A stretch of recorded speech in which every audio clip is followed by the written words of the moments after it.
السلام علیکم ورحمۃ اللہ۔ آپ پیارے بھائی اپنا الیاس بھٹی صاحب، آپ کا سوال ہے ڈاکٹر فرحت ہاشمی حافظہ اللہ تعالی کے متعلق۔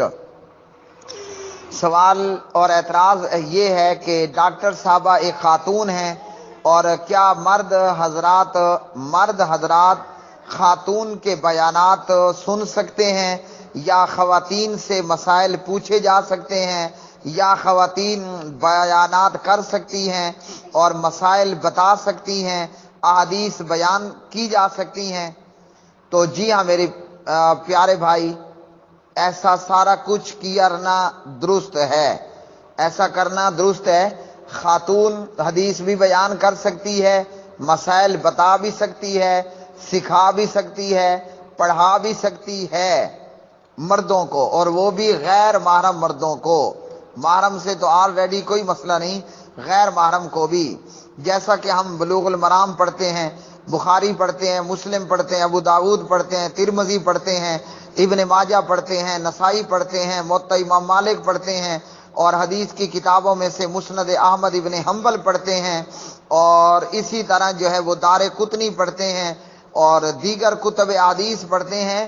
تو وہاں پر ہمیں صرف صحابہ کرام کی روایات نہیں ملتی، یعنی مردوں کی، بلکہ خواتین کی روایات بھی ملتی ہیں، جیسا کہ مومنوں کی ماں سیدہ عائشہ، سیدہ حفصہ، اور اسی طرح سیدہ ام عطیہ، اور اسی طرح ام ورقہ، اور اسی طرح ام سلمہ، اور اسی طرح جو ہے وہ دیگر صحابیات رضوان اللہ علیہن اجمعین۔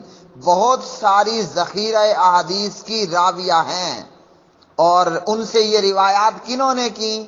غیر محرموں نے کی، تابعین نے صحابیات سے اور ازواج مطہرات رضوان اللہ علیہن اجمعین سے روایات کی۔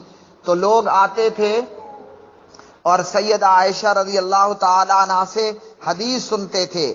عائشہ غیر محرم لوگوں کو، تابعین کو احادیث بیان کرتی، مسائل بتاتی، مسائل سکھاتی، اور بہت سے گھریلو جو مرد عورت خاوند بیوی کے گمبھیر پردے کے معاملات ہوتے ہیں، وہ چاہے غسل کے متعلق ہوں، رات گزارنے کے متعلق ہوں، حیض سے متعلق ہوں، اور گھر میں موجود خاوند بیوی کے جھگڑوں ناراضگیوں کے تعلق سے ہوں، یعنی جو بالکل خالصتاً نجی معاملات ہوتے ہیں ایک مرد عورت کے، ایک میاں بیوی کے، ایسے بیسیوں مسائل، روایات، احادیث طیبہ جناب سیدہ عائشہ رضی اللہ تعالی عنہ، جناب ام عطیہ رضی اللہ تعالی عنہ، ام ورقہ رضی اللہ تعالی عنہ، ام سلمہ رضی اللہ تعالی عنہ، ام حفصہ رضی اللہ تعالی عنہ، حضرت حفصہ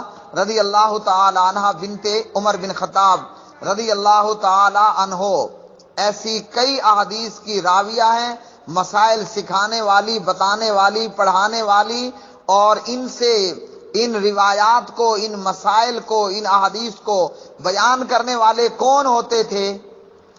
غیر محرم مرد ہوتے تھے، تابعین وغیرہ ہوتے تھے۔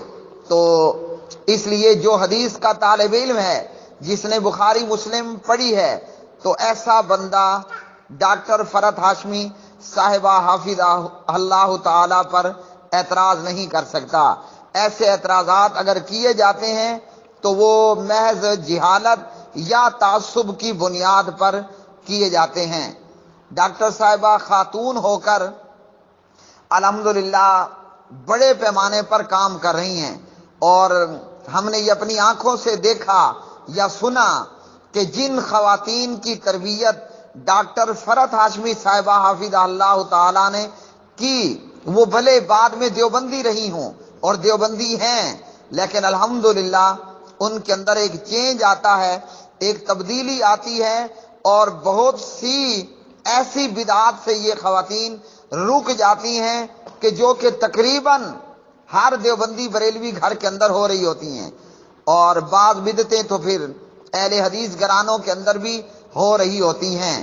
لیکن ڈاکٹر صاحبہ کی تربیت کا یہ اثر ہوتا ہے الحمدللہ کہ چند ماہ کی تربیت سے بندہ بڑی تعداد میں بدعات کرنے سے رک جاتا ہے، اور ان کی تربیت سے قرآن و سنت اور قرآن و حدیث کا مزاج خواتین کے اندر پیدا ہوتا ہے۔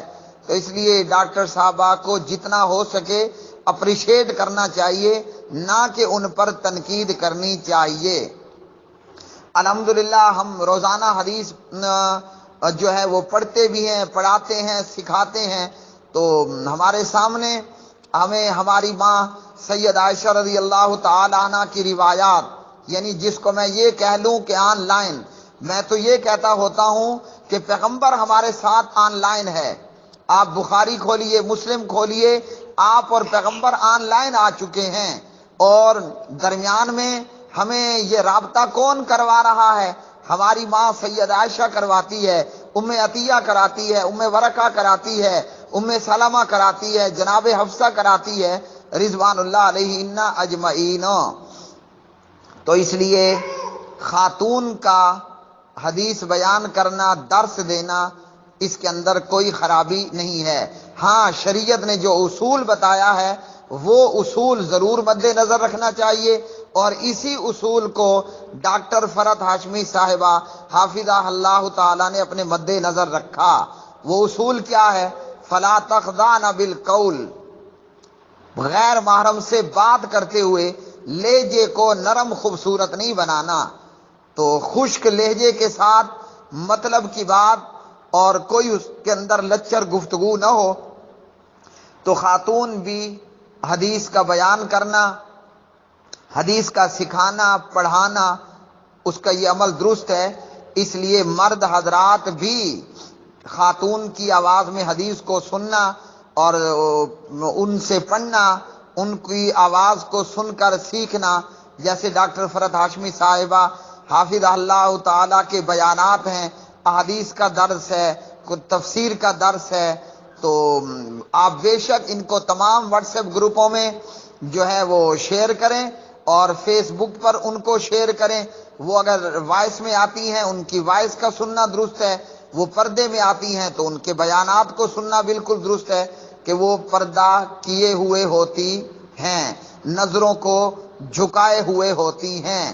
تو اس لیے ان کے بیانات مردوں کا سننا، آپ کا واٹس ایپ گروپوں کے اندر مردوں کو شیئر کرنا، مردوں تک پہنچانا درست اور صحیح ہے۔ جیسے ہم مرد لوگ خواتین کو الحمدللہ احادیث بتاتے ہیں، سوالات کے جوابات بتاتے ہیں، سبق پڑھاتے ہیں شریعت کے دائرے میں رہ کر، جیسے ہمارے لیے حلال ویسے ہی ان کا ہمیں پڑھانا ان کے لیے حلال۔ واللہ تعالی عالم بالصواب۔